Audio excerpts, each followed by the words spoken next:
बच्चों, आज हम गणाधन इस पाठ की पढ़ाई करने वाले हैं। पहले हम पाठ का परिचय सुनते हैं।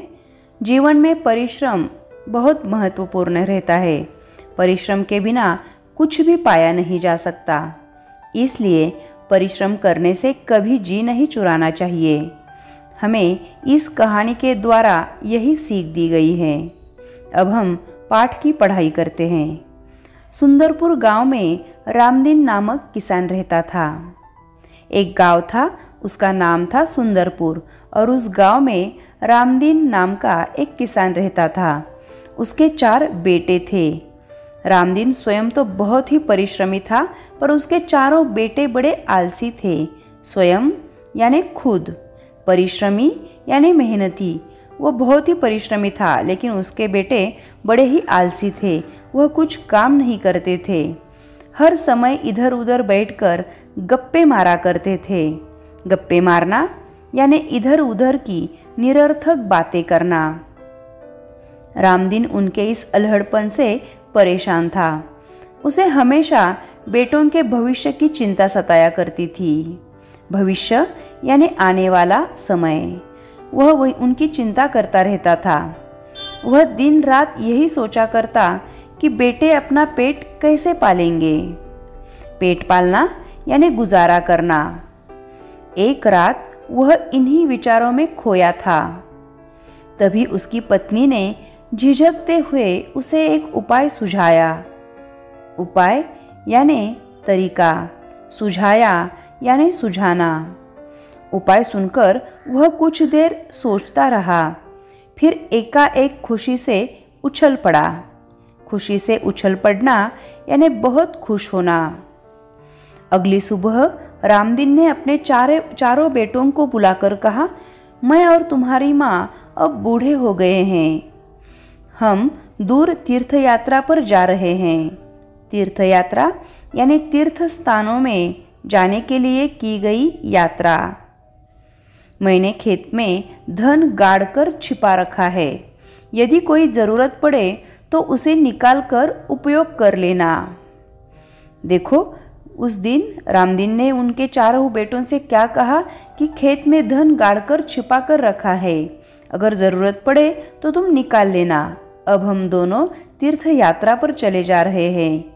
गड़े हुए धन की बात सुनकर बेटे खुश हो गए और उन्होंने अपने पिताजी को खुशी खुशी तीर्थ यात्रा पर जाने के लिए कह दिया।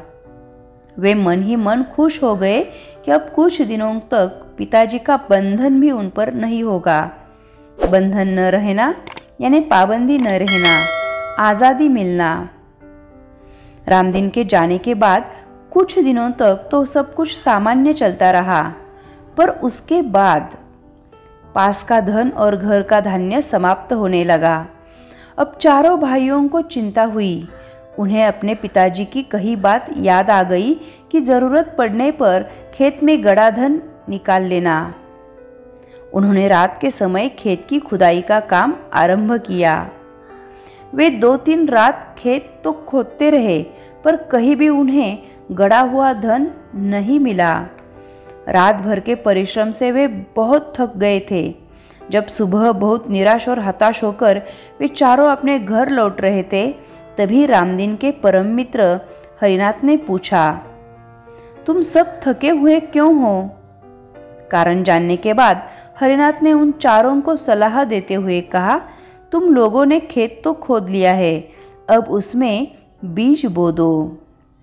अभी देखो, चारों बेटियों ने खेत खोदा है। अब उन्हीं के पिताजी के दोस्त ने उन्हें सलाह दी कि अब तुमने खेत तो खोदा है तो उसमें बीज भी बो दो। चारों भाइयों के उदास चेहरे पर खुशी की लहर दौड़ आई। चेहरे पर खुशी की लहर दौड़ना यानी बहुत ही खुश होना। उन्होंने हरिनाथ ने कहे अनुसार ही किया। जो हरिनाथ ने कहा था उसी के अनुसार उन्होंने खेत में बीज बो दिए। खेत में नन्हे नन्हे अंकुर निकल आए। उन चारों के मन में उत्साह जाग गया। वे निराई गुड़ाई करने लगे। निराई यानी निरर्थक घास फूस खोदकर निकालना और गुड़ाई यानी मिट्टी खोदकर भुरभुरी करना। फसल बहुत अच्छी हुई। हरिनाथ काका को धन्यवाद देकर वे फसल को बाजार में बेचने के लिए ले जाने की तैयारी में जुट गए। जुट जाना यानी किसी काम में लग जाना।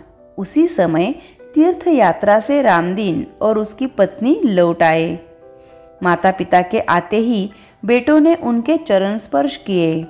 चरण स्पर्श करना यानी आदर से पैर छूना। गाड़ी में लदे अनाज के बोरे देखकर रामदीन ने कहा, अब तुम्हें खेत में गड़े धन का राज समझ में आ गया होगा। राज यानी रहस्य, छिपी हुई बात। चारों ने सिर हिलाकर स्वीकार किया और कहा, हाँ पिताजी, अब हम यह भी समझ गए हैं कि जीवन में परिश्रम के बिना कुछ भी संभव नहीं। परिश्रम से ही धन कमाया जा सकता है। उन्होंने बहुत ही बड़ी सीख इस कहानी से ली कि जीवन में परिश्रम का बड़ा महत्व रहता है। परिश्रम के बिना कुछ भी पाया नहीं जा सकता।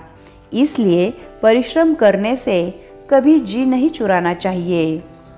अब बच्चों, पाठ के नीचे जो प्रश्न है उनके हम उत्तर देखते हैं। रामदीन परेशान क्यों था? रामदीन के चारों बेटे बहुत आलसी और अल्हड़ थे। वे हर समय इधर उधर बैठकर गप्पे मारा करते थे। इसलिए रामदीन अपने बेटों के भविष्य को सोचकर परेशान था। अगला सवाल, तीर्थ यात्रा पर जाते समय रामदीन ने बेटों से क्या कहा? तीर्थ यात्रा पर जाते समय रामदीन ने बेटों से कहा कि मैंने खेत में धन गाड़कर छिपा रखा है। यदि कोई ज़रूरत पड़े तो उसे निकालकर उपयोग कर लेना। तीसरा सवाल, चारों भाइयों को पिता की कौन सी बात याद आ गई? चारों भाइयों को पिता की खेत में गड़ा धन निकाल लेने वाली बात याद आ गई। अगला सवाल, चारों भाइयों के मन में उत्साह कब जागा? हरिनाथ की बात मानकर चारों भाइयों ने खेत में बीज तो बो दिए। कुछ समय बाद उनमें से अंकुर निकल आए। उन्हें देखकर चारों भाइयों के मन में उत्साह जागा।